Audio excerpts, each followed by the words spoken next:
اور ایاز کا ایک بیٹا تھا جس کا نام تھا محمد.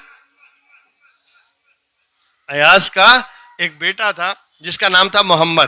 ہوا یہ کہ جب ایاز بوڑھا ہو گیا, تھوڑا ضعیف ہو گئے, تو انہوں نے اپنے بیٹے کو بادشاہ کی خدمت کے لیے رکھ دیا, اپنے بیٹے کو لگا دیا.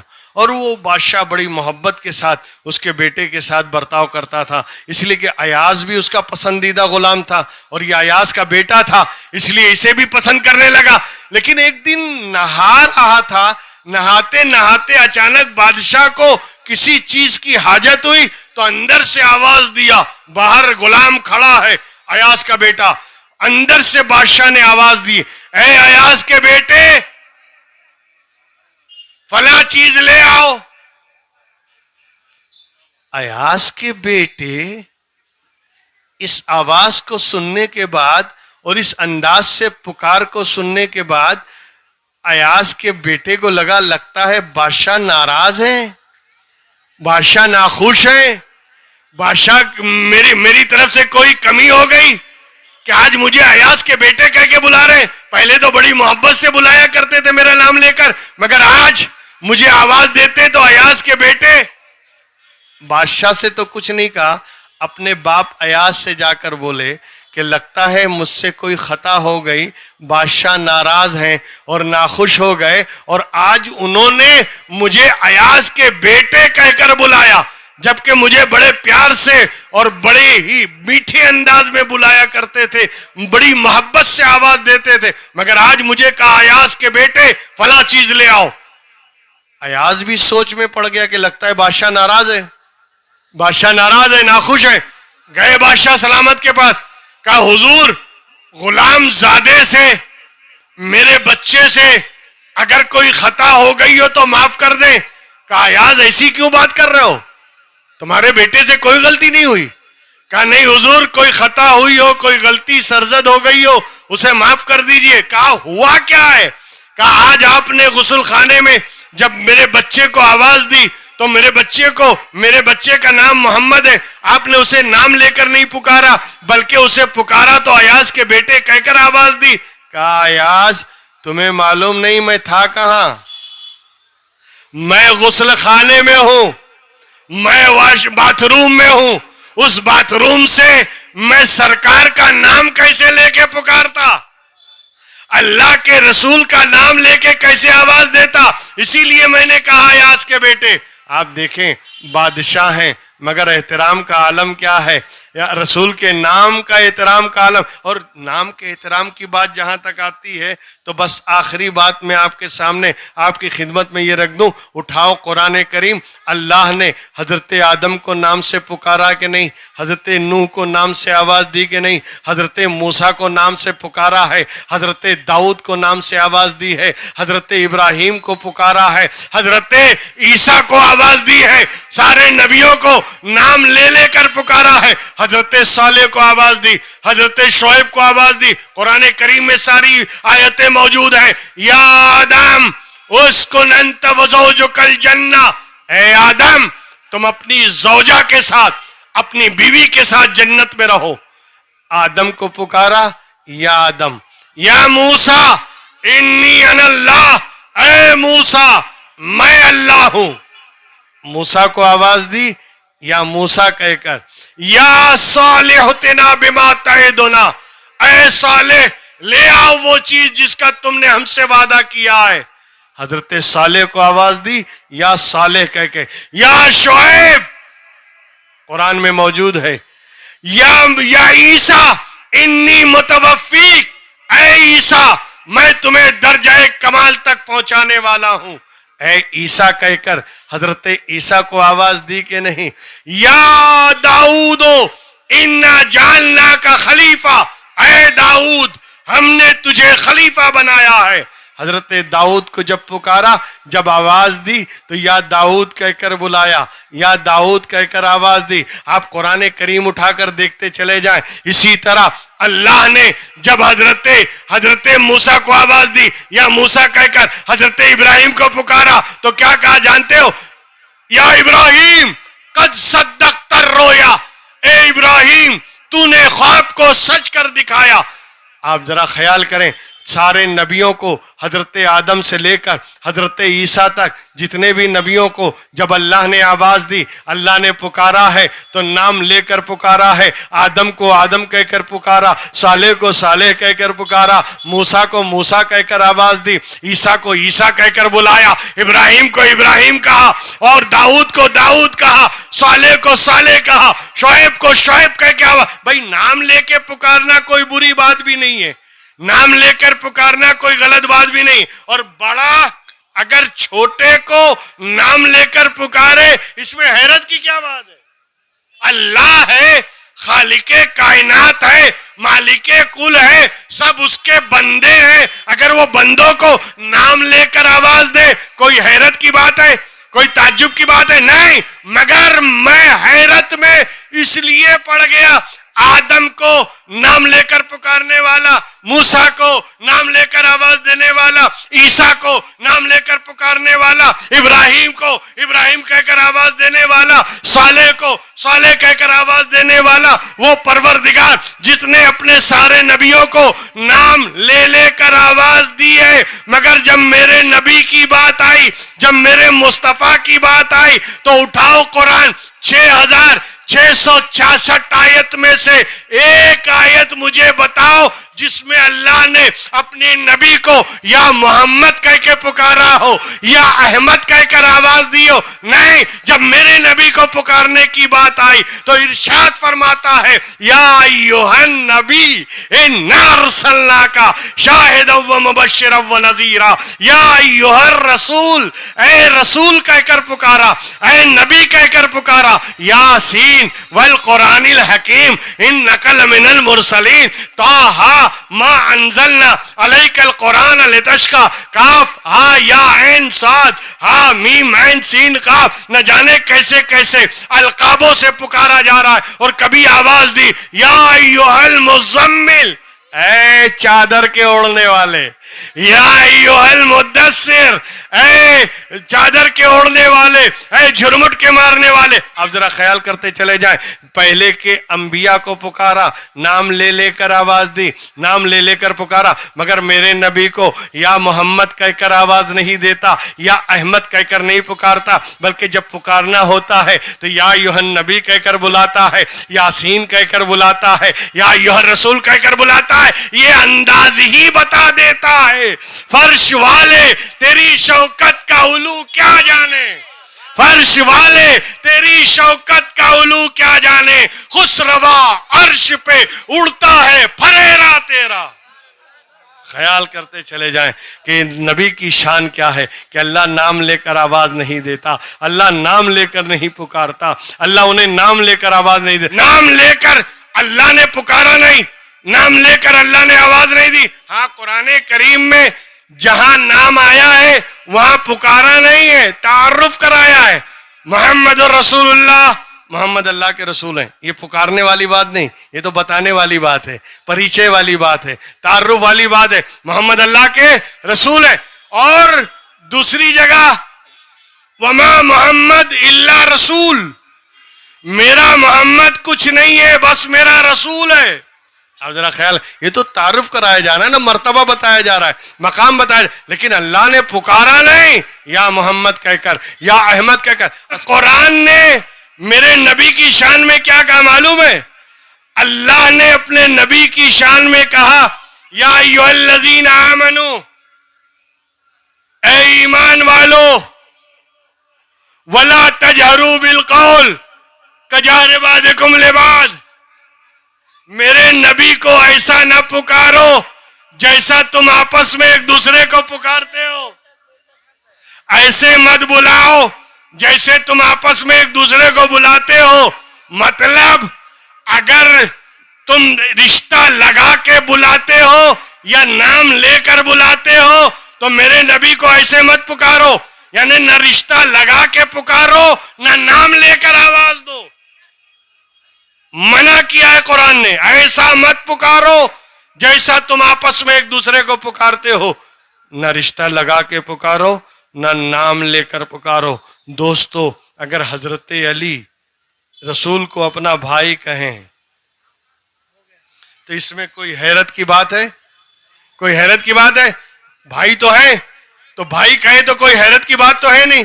اسی طرح اگر حضرت عباس اپنے بھتیجے محمد الرسول اللہ کو اپنا بھتیجا کہیں تو کوئی حیرت کی بات نہیں ہے.